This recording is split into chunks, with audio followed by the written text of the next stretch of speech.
This week, we're going to quickly look at one of the many themes that we can trace throughout the whole Bible, from the Old to the New Testament, from Genesis to Revelation. Adam and Eve walked in God's presence in the cool of the day. Because of their sin, that fellowship was broken, but God immediately started to work to restore that fellowship with Himself. Under Moses, the tabernacle was constructed. This was a symbol that His presence was with Israel in a special and unique way. God inhabits the whole earth, but in a very special way, His presence was with the people of Israel. Where God's presence met the earth was at the tabernacle. Under Solomon, the temple was built, a permanent residence for God's presence on earth.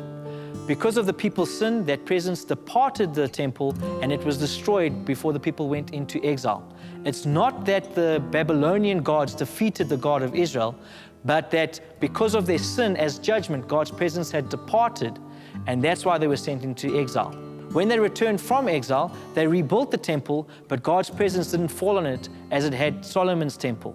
We are then told that the Word became flesh and dwelt amongst us. Looking at the original Greek, it says that the Word became flesh and tabernacled with us. What this means is that Jesus, in a very special way, embodied the presence of God on this earth, fulfilling what the temple and tabernacle were pointing towards. After Jesus ascends to heaven, the church is filled with the Holy Spirit on the day of Pentecost. Paul goes into detail explaining how we, corporately and even as individuals, are the very temple of God. Where God's presence meets the earth is through us as the church. We should be displaying God's presence to the world. One day we will live in the New Jerusalem.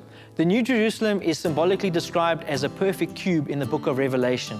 This should resonate because the only other cube in the Bible is in the Holy of Holies. This means that in a very special and unique way, we as the people of God are going to live in God's very presence for all of eternity. Because of what Jesus did on the cross, we will live with our Father in heaven forever.